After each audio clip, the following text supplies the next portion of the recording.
Sunday, November 30th, just following Thanksgiving here. I personally had a great Thanksgiving this year, just with immediate family, kept it small. I hope you had a great Thanksgiving, surrounded by friends and families. And, if the conversation at the dinner table got heated this year, I hope you were on the right side of things, if there is one.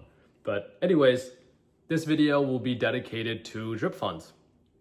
My Roth IRA, I would like to make this a series. So this first video will be somewhat informal because as of tomorrow, market open, I plan to make plenty of changes, including the following weeks.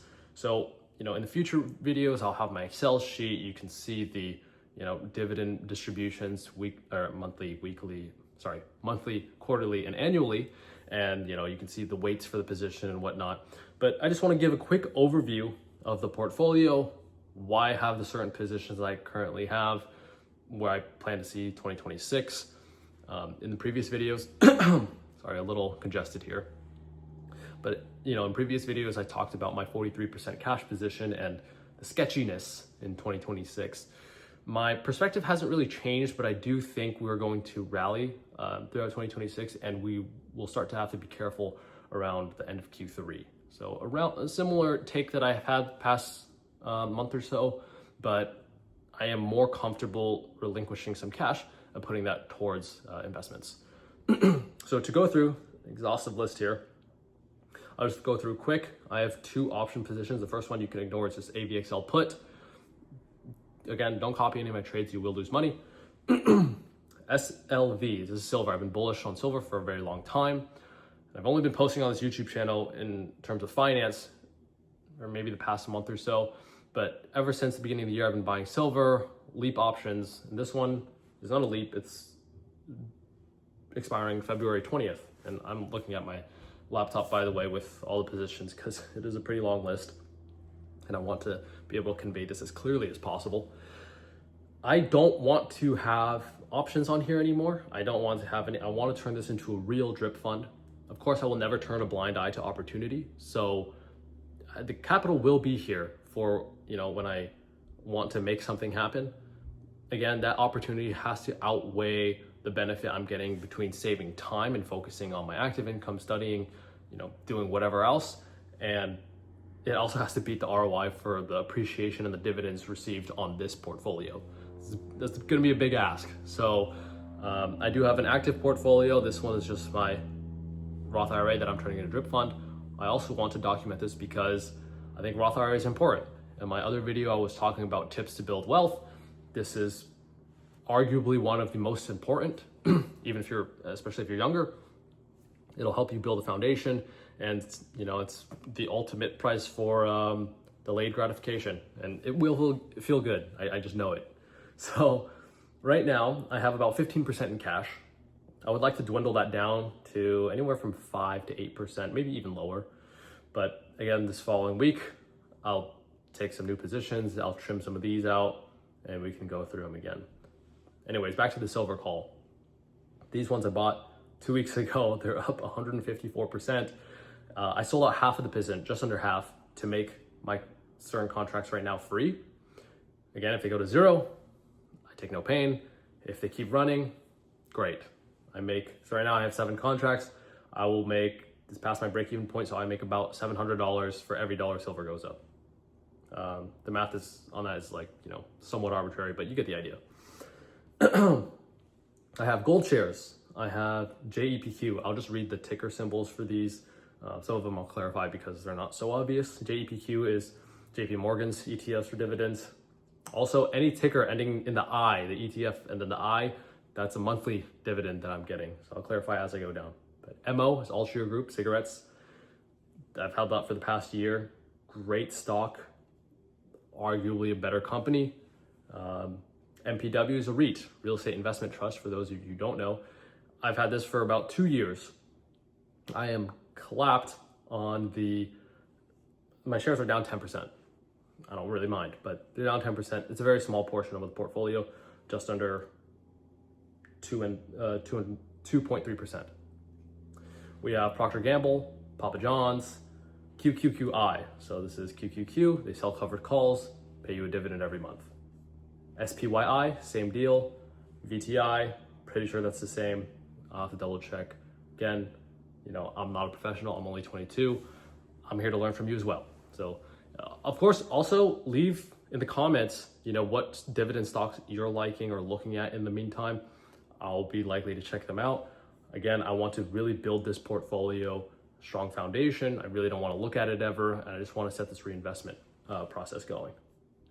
SCHD, this is Schwab's dividend ETF that everyone raves about all the time. I think, you know, if you're anywhere in the finance realm of the internet, everyone preaches about owning this ticker. So of course I wanted some exposure myself, somewhat handsomely at the moment.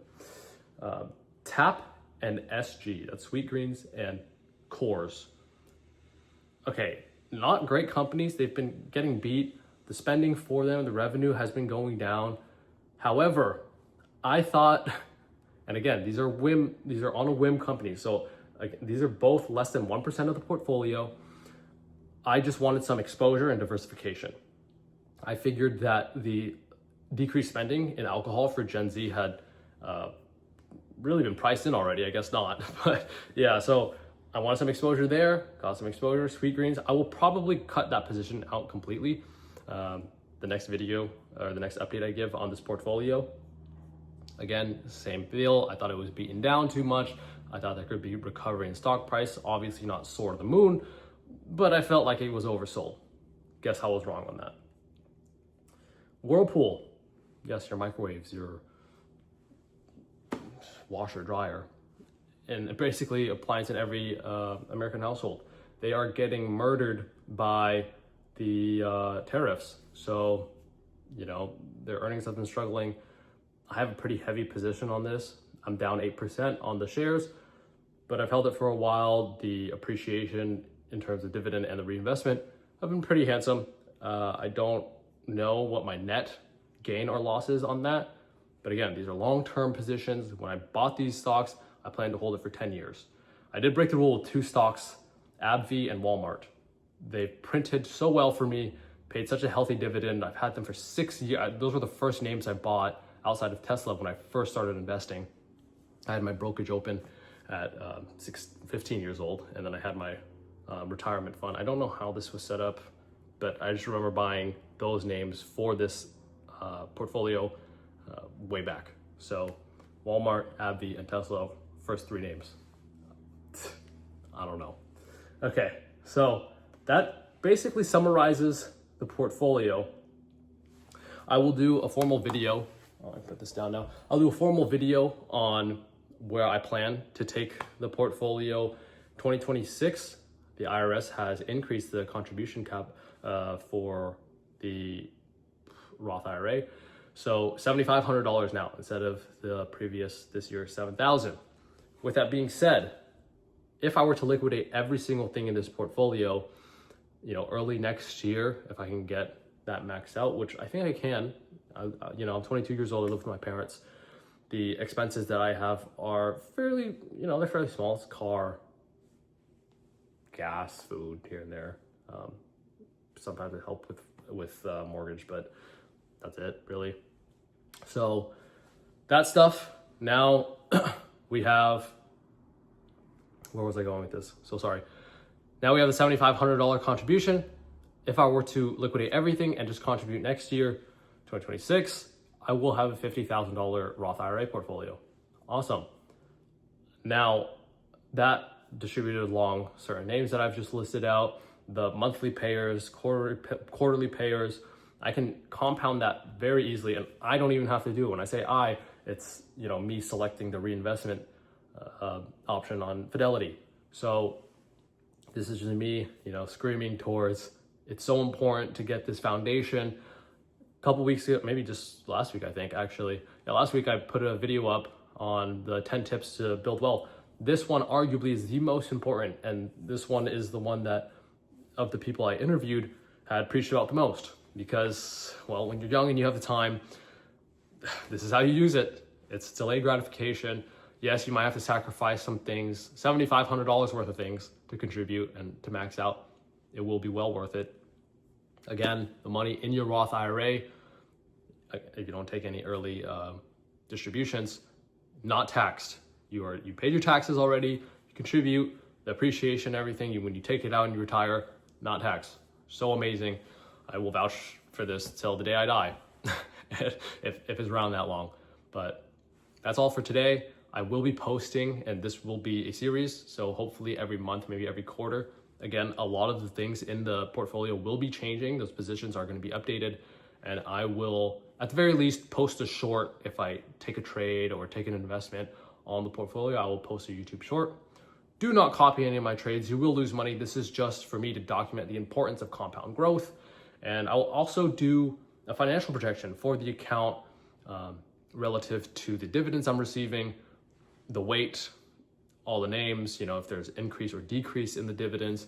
And I can actually, on the Excel, now that I bring it up, I will go ahead and leave a link for each name that I hold, the dividend history for all of them. So you can kind of see how the names are growing or shrinking in the respective times. So thank you for listening. Hopefully, again, you have a great day. You had a great Thanksgiving. I wish you the best with your physical, your mental, and your financial health. Have a great day.